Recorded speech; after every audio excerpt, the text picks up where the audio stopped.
चौधरी शुजात हुसैन का कहना था कि वो परवेज इलाही को दावत देते हैं कि वो अपने घर वापस आ जाएं। इस मौके पर तारिक बशीर चीमा का कहना था कि चौधरी शुजात को सदारत से हटाना नामुमकिन है। पीटीआई जानिबदारी का इल्जाम लगाकर न सिर्फ इलेक्शन कमिश्नर के इस्तीफे का मुतालबा कर रही है, बल्कि पंजाब और केपी के असम्बली से इनके खिलाफ करारदादें भी मंजूर कर ली। सब्सक्राइब करें और बेल दबाएं ताकि कोई खबर रह न जाए। आज के प्रोग्राम में बात होगी सियासी खिचड़ी की। कप्तान ने पीडीएम से पहले इलेक्शन कमीशन के बाहर एहतजाज का ऐलान कर दिया।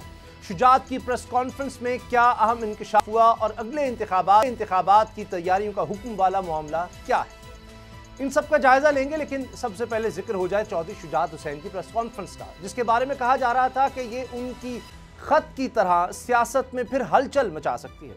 लेकिन ये बड़ा शोर सुनते थे पहलू में दिल का वाला मामला ही साबित हुआ और चौधरी शुजात हुसैन ने खानदानी इख्तलाफात पर भी मिट्टी पाव की दावत दे डाली। चौधरी शुजात हुसैन का कहना था कि वो परवेज इलाही को दावत देते हैं कि वो अपने घर वापस आ जाएं। इस मौके पर तारिक बशीर चीमा का कहना था कि चौधरी शुजात को सदारत से हटाना नामुमकिन है।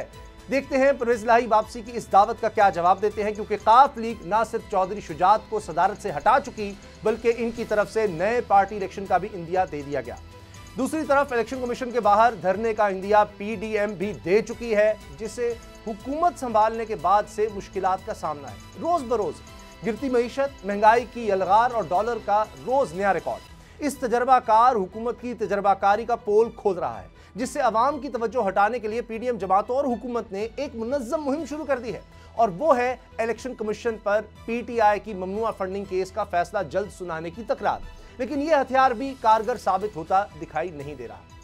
पीडीएम इलेक्शन कमीशन के बाहर धरना कब देती है इसका पता नहीं, लेकिन पीटीआई ने यहां भी हुकूमत को मात दे दी है और इमरान खान ने जुमेरात के रोज इलेक्शन कमीशन के बाहर एहतजाज का ऐलान कर दिया है। पीटीआई जानिबदारी का इल्जाम लगाकर न सिर्फ इलेक्शन कमिश्नर के इस्तीफे का मुतालबा कर रही है, बल्कि पंजाब और केपी के असम्बली से इनके खिलाफ करारदादें भी मंजूर कर ली हैं।